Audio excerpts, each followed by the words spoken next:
when really they already have the muscles to read the passage and predict the answer. It's already they're in it. They already can do it. It's like you have to get above a 1500. You're not getting into universities. You're not getting to Ivy Leagues without like in the mid 1500s, which is like now unheard of. The primary should be you should predict the answer and then find which answer choice matches. Parents will jump the gun on trying to get them tutoring without actually validating whether their skill level is actually a 600. I mean, they're just wasting time the first time around, just like learning what the test feels like. Statistically was the second hardest exam to pass, let alone get a 4 or 5. The current incarnation does not tire me out. Like, it's just so much easier. In the next hour, Sol Lee, a University of Chicago trained reading specialist with 14 years of experience, is going to break down the exact methodology he uses to crack the SAT verbal section. If your kid struggles with the reading and writing portion, this is the episode you've been waiting for. Welcome back to the Supported Learning Podcast. I'm Dr. Joe Sebastian. Families often ask me how to navigate the maze of college prep without wasting thousands of dollars and hours of time. The answer usually involves finding the people who've cracked the code and understand the rules of the game the schools aren't telling you. That's why I'm thrilled to have Sol Lee here today. Sol is a specialized SAT and LSAT reading strategist, the founder of Increments, an educational platform tackling the hardest problems in literacy education, and a University of Chicago graduate whose deep reading training has been distilled into the methodology that helps students master the toughest section of the SAT. He's been tutoring for 14 years. He's been growing a YouTube community, and now he's building technology to scale his system. Sol, welcome to the show. Joe, thank you for having me on. And honestly, I am flattered and honored by how much research you did just to get that intro. My team did some good diving here, but really the most important question I have to ask, because I had an ACT person from University of Chicago. Why is it that fun goes to die there? I need to start with that. That's probably the most important thing. Fun goes to die at the University of Chicago. If you don't know what true fun is, which is putting your nose in the classics and ignoring everyone around you for like 4 hours while just debating ideas with yourself in your head. So that's where the true fun is. It's just that it's just such a unreachable kind of fun that most people have never really tasted that fruit, you know? So no, fun doesn't actually go to die. It goes to actually flourish. It's a complete misnomer. It's a complete misconception. So your degree you were mentioning before we started recording, is degree from the University of Chicago. What motivated you to get that degree? And then walk us through when you left, like what did you intend to do with it before starting a test prep company? So that degree had maybe 0% of planning going into it. It was a lot of impulse. And so the background for that is I was always good at math. I was always good at hard sciences, except for memorization heavy stuff. So I didn't particularly like biology or chemistry, but everything else I was really, really confident in growing up. And when I went to the University of Chicago, I was just, like I was going to challenge myself on math and physics. So I took the honors level classes and everything. And up until that point, I had known from my experiences thus far, just some kid from Las Vegas, I had always considered myself like out of all the people in the world, like maybe the top 1% of people who love math, maybe even higher, maybe top 0.1% of people who love math. But then once I was in those honors classes at University of Chicago, I was like, these people are crazy. These people like love math way more than me. And I had this sort of lingering, especially when I was back in Las Vegas, I had this sort of lingering like hunger for like learning more about things that I wasn't really exposed to, which was, philosophy. I would go into like Barnes & Noble as a kid and be like, oh, who is Aristotle? Who is Aquinas? I no one around me had ever talked about this stuff. And so I was at the University of Chicago, which is famous for the great books program. And I was like, man, math is cool and all, but, you guys do your thing. I want to sort of I felt like I was cheating a little. I was cheating on them a little, but I was like, I need to go and check out some other stuff. And so that's how I got into the great books. So you love math and you went to University of Chicago with the intention of something in math, and now you teach reading and writing. I would say that's a big, that was a big pivot in my first year in college. I was like, no more math, no more physics. Going to switch. Let's do something else. Let's scratch that itch. Yeah. I mean, it sounds like you fell in love with a lot of the aspects of the humanities, the classics, philosophy. So you get out and we're going to do a test prep company. How does that come about? So I think there is a clear through line if we start with my frustrations in maybe like middle high school, mostly in high school, I think. I remember in high school, like getting more or less good grades in English, in like the honors and the AP and IB English classes. And I had this feeling that what I was really doing, what I was competing or out competing the rest on, was like taking the 5-paragraph format and just sort of being like a hyper sophisticated LLM, like a ChatGPT. Every synonym I could use that was more sophisticated, I would use the more sophisticated synonym, and just like set the vocabulary setting to like 11. Right. And the same thing with grammatical syntax. Like any simple sentence that I can write, I can do a more complex version of that and just make the grammatical syntax of it just ludicrously complicated. And just like, again, put the grammar up to 11, and then just have some semblance of, checking off all the, the claim and the evidence and the commentary, and just making sure to just fit within that format while putting the grammar and vocab to the max. Right.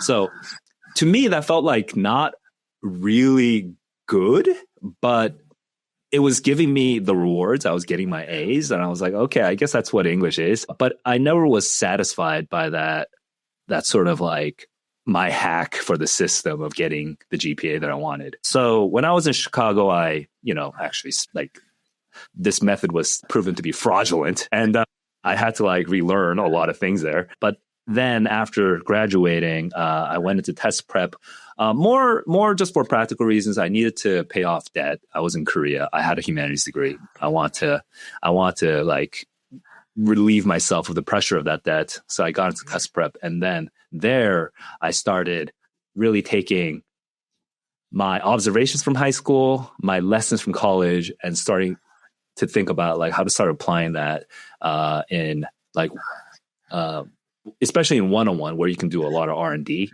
In one-on-one context, like how do you actually get a student to like read better and write better? At the time, you had to also write and read better and write better. So that was my start there. And you get into it and you basically realize there's a lot of stuff that's fundamentally broken with how we prep kids in the system. What did you realize kind of early on? Is there like a specific student that comes to mind that you realize how we do this is wrong and I have to develop a better way? Or, what is it about how most people teach the reading and back then the writing of the SAT that's fundamentally wrong or broken? So I don't have a specific student in mind. I just remember going through the motions because when I was just beginning, I was going through, they just gave me a book. They gave me stuff to teach and I taught it. And I remember largely at the time just trying to be as entertaining as possible while getting through the material. But what as I gained experience, what I started realizing is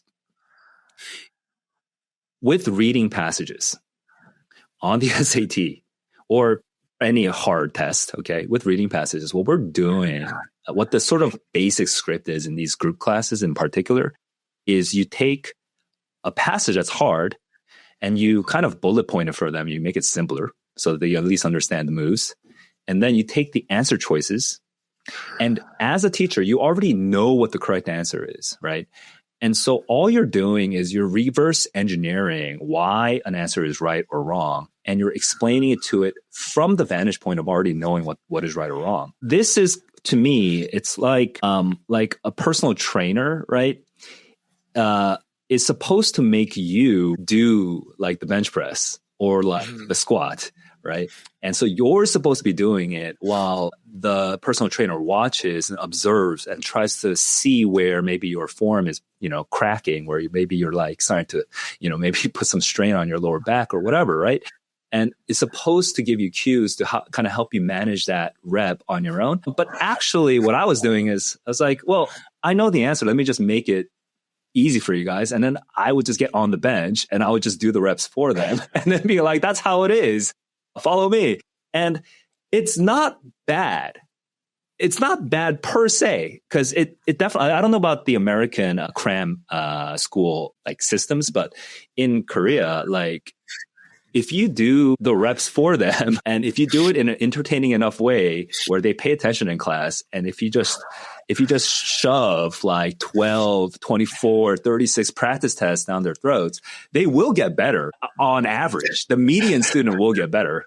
Maybe not the bottom 25%, maybe not the bottom 40%, but like definitely the top 60% they're all going to get better. It's just that I think the tool is quite crude, and I think there are smarter ways of doing it. Is what it is, and the smartest way of doing it is have them do the reps. Like, do not reverse engineer the answers for them. Right? See if they can get to it somehow on their own. Well, I'm laughing because you sound a lot like me early on. Like when I started teaching, trying to make ends meet, you do all these odd jobs, right? So like summer, and I was in Virginia, and I don't know if you are familiar with the area, Northern Virginia around DC, but there's two communities that are exclusively Korean. And so lots of Koreans there. One is Centerville, and I don't know how I applied so many things. I like, hey, can you test prep for the SAT? I'm like, I probably could do it. I could figure it out. So it's at a Korean like summer school. And it's just, I go out, man, it's all Korean kids, maybe one white kid. Like, and we're like in a room. I'm like, what do you want me to do? Like, well, just prep them. I'm like, what? They're just like, here's the book, do all the tests. I'm like, really? That's I'm like, you're just going to pay me to do, like, that's it. So like, when you say that is, I get flashbacks too. I was just in a room watching them do a test and then go over the answers. And then we're going to do another test. I'm like, this is your guys' summer. I'm like, I am so sorry. But that's like what the parents want. That's what they expected. This is how they get better. And it's funny because coming up through as a school leader, principal, we go through this induction program in Pennsylvania, and their NISL, like the National Institute for like School Leaders, we look at different school systems. And so they're all like, why are Finland, Singapore, and Korea better than America? And they're all different models, but Korea is that like exactly what you described. And so a lot of that, I think in some sections of our country where people are super competitive trying to get into top schools, that is the old school method. That is like, you don't have a life. You just spend hours of your life test prepping and memorizing. Why is that the incorrect way to do test prep? And why is your way better? All right. So I think in terms of pure time and effort spent, there are ways to minimize that time and effort. And it comes down to like being obsessed and concerned with exactly what the student is concerned with in real time in that moment, and to be thinking about the same thing simultaneously. And for me as a tutor, to be sort of predicting what problems will arise as they're navigating some sort of challenge, right? And if we can do that, we can undercut a lot of these sort of brute force methods by just having more learning per minute, just have more of that. And so you can earn a lot of time back. And why that's important is not, I don't know, time for time's sake. If you're just going to spend all that earned time on like Fortnite or Roblox, I mean, I don't know what the value of that really was, but you actually, if you have a student who is curious, about something and interested in maybe creating a little bit of something in that domain. And I guess it could be Roblox too. They could start coding Roblox. I mean, I'm not trying to downplay the modern world, but you're going to offend a lot of 8-year-olds right now. If you can take that time and actually divert it to something like, when I was a kid, I just kind of wanted to like break apart computers and see what made it tick, right? Like if you could take that time and do something with it instead of, like you said, just not having a life and just being sweaty in a sort of white room with bright fluorescent lights, just like slaving away over practice tests. I mean, all the better, right? You want your student to be enriched with a diversity of experiences and different types of stimuli, right? Not just slaving away at one number. So I think that's the win. I think that's the motivation for trying different ways of educating a student, the reading, writing challenges and the SAT. Can you explain your prediction method in terms of how it works, right? You have a typical question. Does the predict and match framework kind of walk through families through that? And does it apply to not just the SAT, but the LSAT? Yeah, let me start with the second question first. The LSAT and the GMAT and these other tests are harder than the SAT, right? Let's just start there. It requires you to be able to read at a collegiate level and to be able to read very, very dense material. As a result, and also because there was never a sort of like test optional thing for these schools, for these master's level schools, they never really made the tests as watered down as it actually became in the last since especially the digital SAT. So what you had are these really hard tests, and if you try to use what we all learned basically when we were younger, right? What we all learned, which is, look at A, double check if A works. Look at B, double check if B works. Look at C, double check if C works. Look at D, double check if D works. The thing is, each one of those answer choices is very complex. So just like processing whether it's even possible for A to be correct takes time, right? And then when you're doing that for A and B and C and D, it's like you're juggling 4 balls simultaneously. But you're not a clown. You were never training to be a clown. Why are you juggling 4 balls suddenly? You are a reader. In college, you had to read a lot, at least back in the day. I don't know about these days, but you had to read a lot. And so why don't you just use that one skill, which is reading, right? And just read the passage and then read the question and then formulate the correct answer in your head first instead of going straight to juggling A, B, C, D. And it turns out that a lot of students, they're actually better at reading than their own test-taking habits give them credit for. Their habit is to barely skim the passage and then look at A, B, C, D and start juggling them all. And this really is it's like taking a high school, varsity athlete and assuming that they can't do basic squats and stuff, and you're kind of forcing them to go through the motions of checking A, B, C, and D, when really they already have the muscles to read the passage and predict the answer. It's already they're in it. They already can do it. It's just once you allow them to do it, that, hey, it's okay to slow down on the passage and just read it a little bit. And then to pause on the question prompt and then be like, what is it asking me? And then to formulate that in your head or on paper sometimes.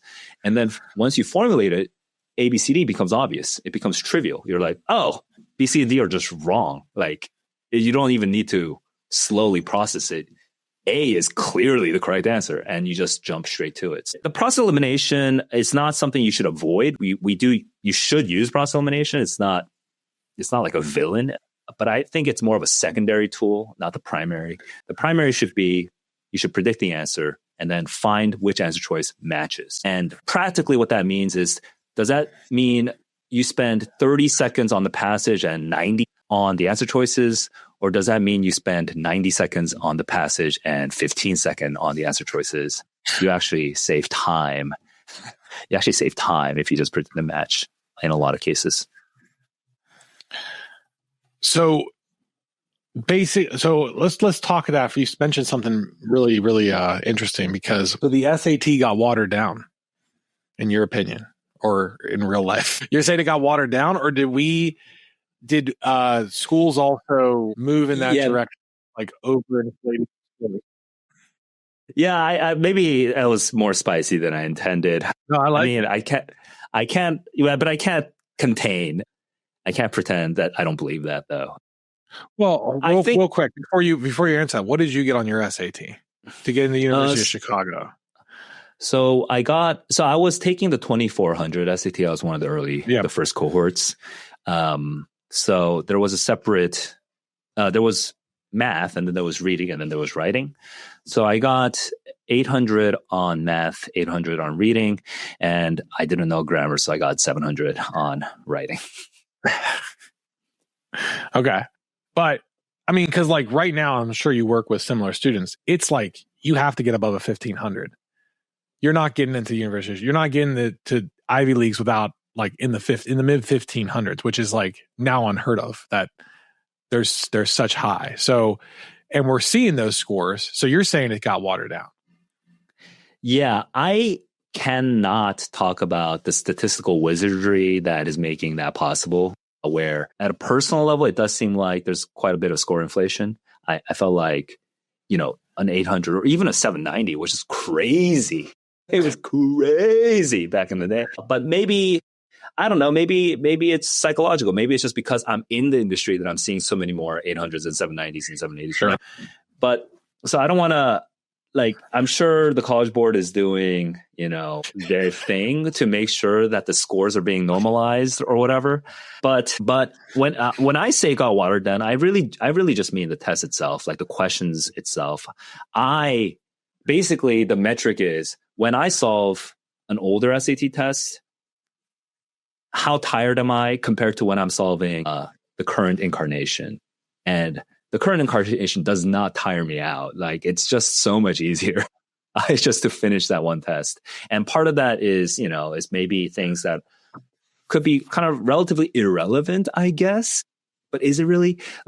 Which is just the test itself is shorter, right? But, the ability to sit down and do a hard thing for 3 hours versus now sit down and do a medium hard thing for 2 hours, are we maybe potentially losing some information capture when we're making it all easier and stuff? That said, I think one concession I must make is, obviously the SAT can't change the literacy levels of everyone.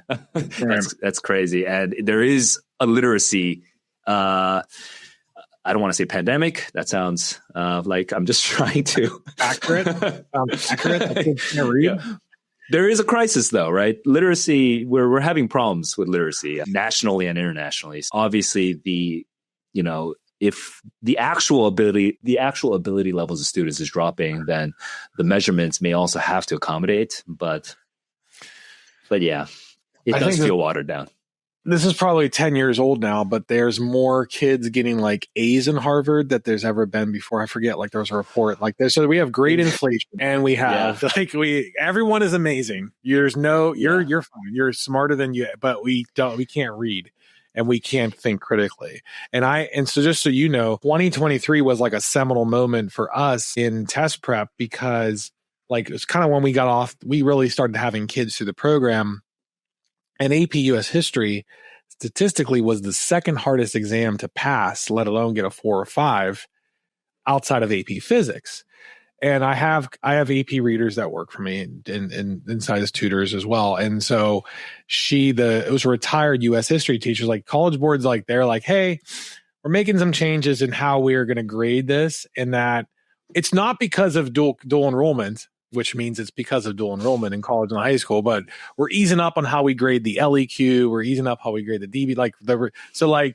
So we went from a 48% pass rate nationally in the U.S. history to a 73% in 1 year, which is unheard of in an AP class because of that. So they're easing up. It's not that kids got instantly better. It's that the grading criteria changed in how the readers are reading the exams.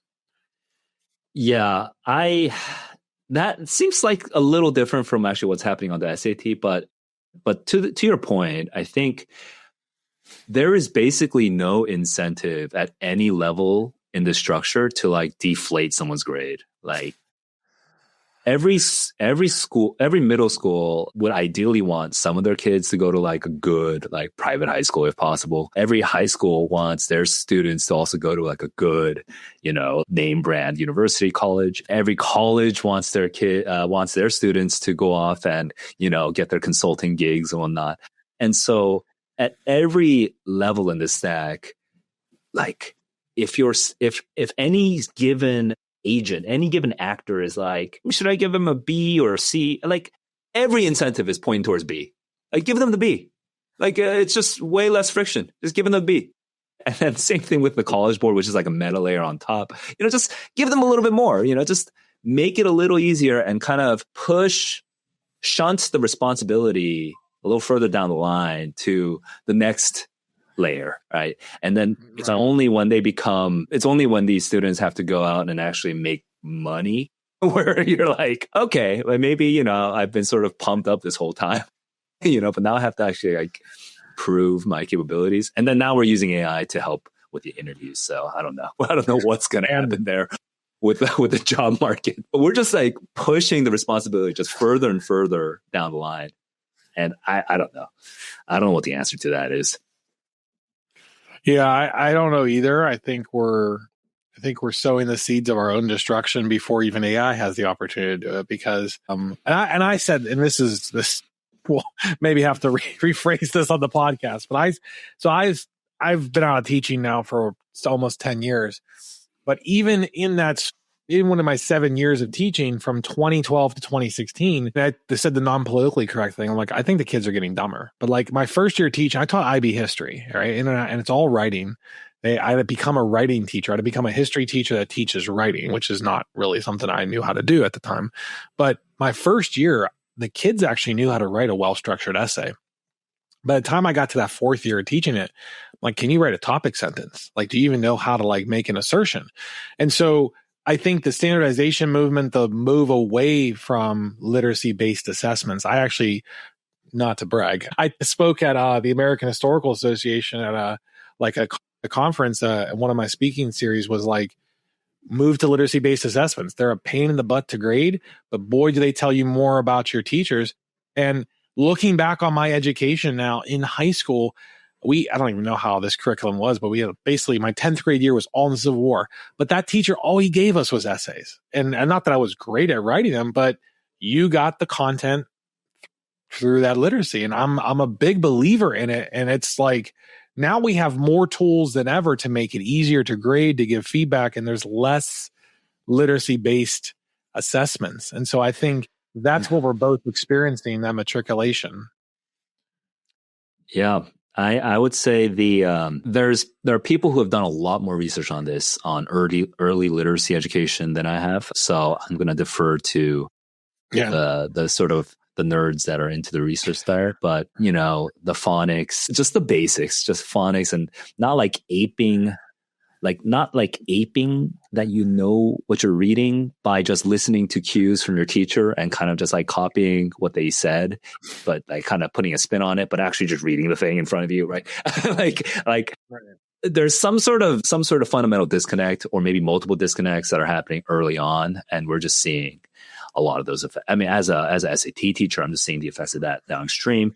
At a very distant sort of research level interest, I am very curious about, early literacy development. But yeah, right now, I don't think it's a little beyond my purview. So, but yeah, I think there needs to be solutions at every level of the stack. And I applaud everyone who is trying their hardest to solve the problem in front of them. So for a parent listening right now whose kid is scoring, say, 1550 on a reading, writing, and needs to get 700, what's the roadmap? What are the stages to get there? So let me just get the framing right. So on the reading and writing, they're scoring they're scoring like 600 and they want a 750? Yeah. Yeah, they want to get up in the 750s. So 600 to 750 is actually multiple journeys. I think the initial kind of sanity check that you want to do is, does this student already have the basic background knowledge and the basic vocabulary, the basic grammar to be hitting something like a 750 in the first place. And so if you just have a student solve the SAT not once, but maybe around 4 times, just see if they're naturally going to start growing from 600 to maybe around 700 within just those 4 tests on their own. Because what happens is a lot of times parents will jump the gun on trying to get them tutoring without actually validating whether their skill level is actually a 600. I mean, it could just be a 600 because it's just their first time ever seeing the test. Right. And they just don't know what the questions are. And so they're just wasting time the first time around, just like learning what the test feels like. Mm-hmm. So first, just validate that 600 is actually their level by having them take 4 tests or so spaced out. Once they're used to the format and once a sort of score is sort of settling and it's around 600, now we have multiple journeys to go on. The first is to just get the grammar out of the way. Like grammar is just not intentionally taught in the US curriculum. So it's just a sort of big gap in the students' like knowledge pool. And you need to fill that gap in. Because if there's 600, it means that there's a fairly large gap in their grammar. Like they just need to learn that stuff.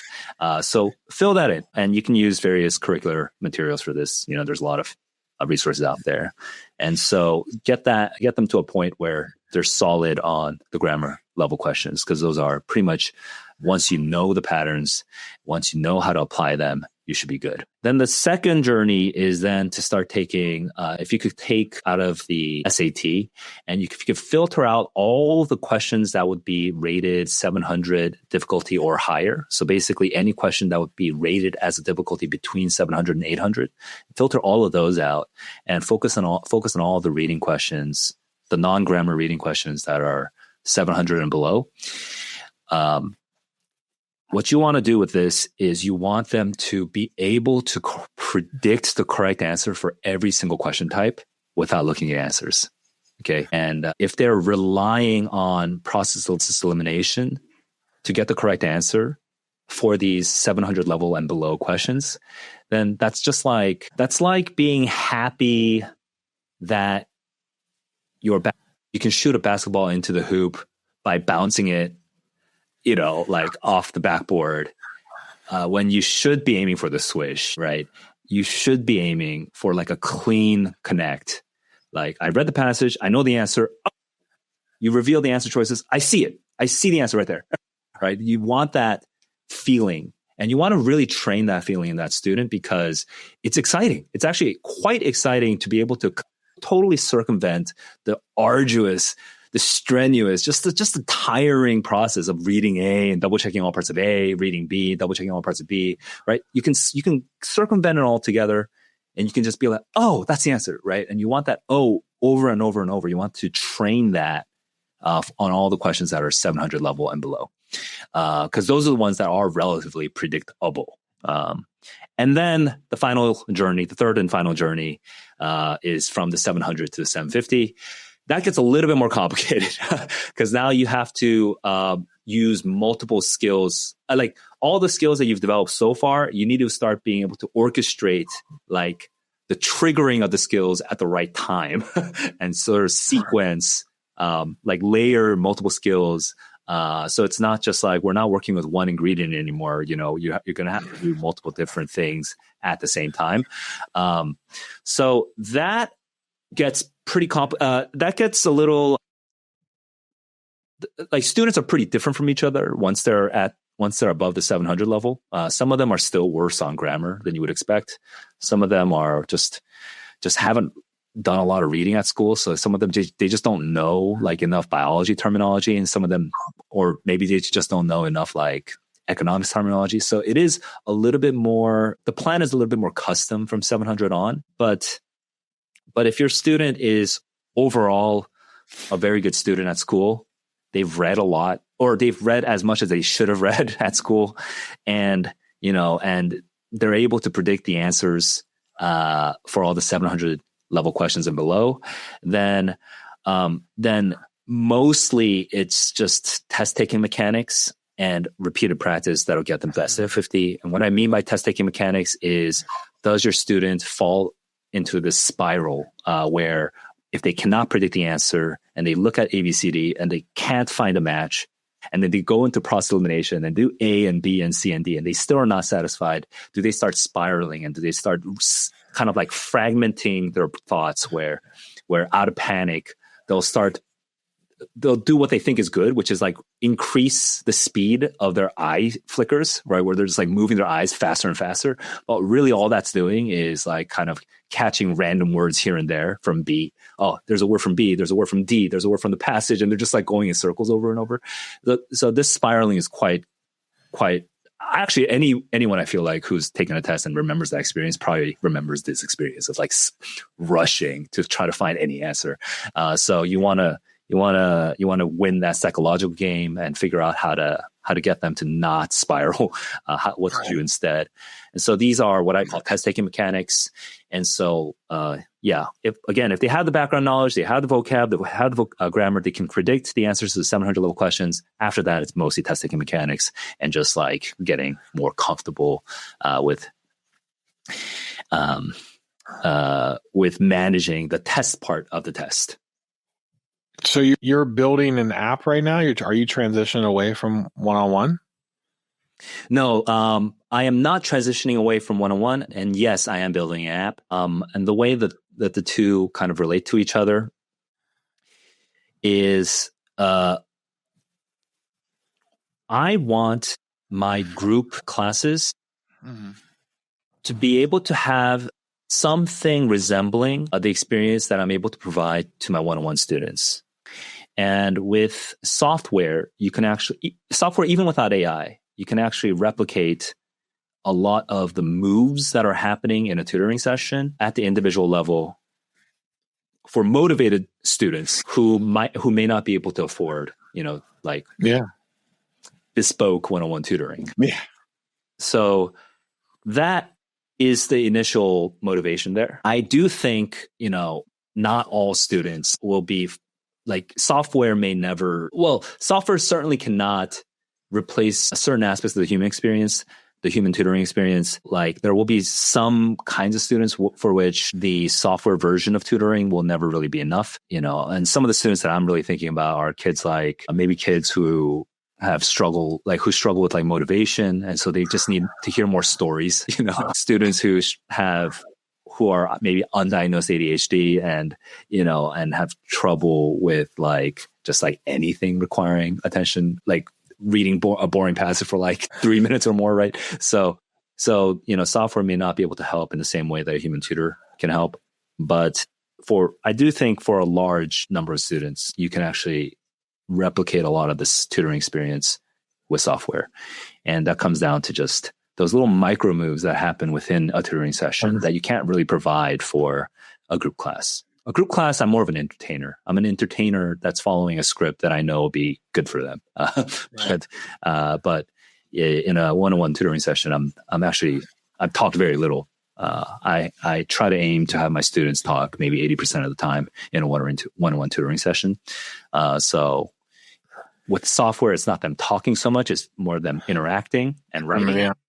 But still, it's the same idea. Awesome. Okay. Well, I probably have one more question to get to. I hope you'll come back on the podcast. It's been great to get to know you. Oh, there's a part 2. We definitely. Well, I welcome come back because I think we're both aligned. I'm trying to build a platform as well. I'm interested in democratizing my aspects of prep and creating a really cool community to support, across the board education. So would love to potentially collaborate on that in the future. Sounds good. My $1 million question though, this is important. How much better is the Korean barbecue in Korea? A barbecue. Actually, I don't know about your region, but when I compare to LA, barbecue specifically, that vertical, okay, because Korean food is a lot of food, but that slice of Korean food, yes, honest, LA Korean barbecue is really good. Yeah. It's different because the meat is usually different. So there's the meat tastes more American, whereas here in Asia, the cows are fed grass, and so there's a sort of brighter taste to the meat. In America, I think cows are fed wheat or something like that, or some mix of things, grains. Yeah, and so the taste is different, but like, you can't knock the amount of love and effort that goes into the banchan, the side dishes, and all the little. Absolutely. It's really good in the States as well. Yeah, it's my partner. I was telling you before the show. It's like spend some time in Vietnam, spend some time in Thailand. He's like he's back alley pho is like 10 times better than anything you get here, which is like, I mean, it's good. There's some really good places here, but yeah, I'm interested if I would say if you're in the mother country, what you want to explore is maybe the less highly competed after categories of food. Yeah. When you think of like Korean food, I think most people just think barbecue, and some people think bibimbap. And Americans, once they know it and once they're set on making it, they'll make it fine. They'll make it great. Yeah. But there's going to be a lot of dishes that are in the motherland that are very hard to find, or just not popular enough to make money in America.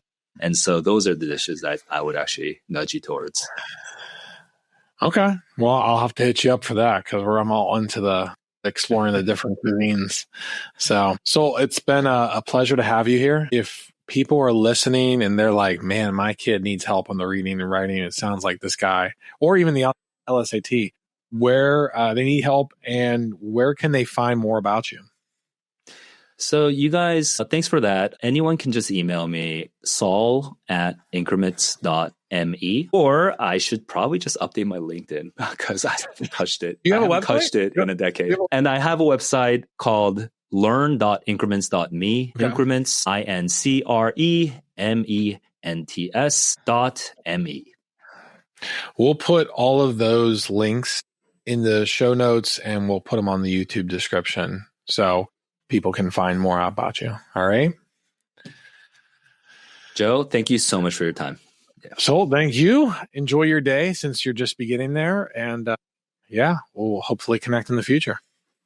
Sounds good. I had a lot of fun. Thank you. Awesome. Thanks for joining the Supported Learning Podcast. We'll see you next time.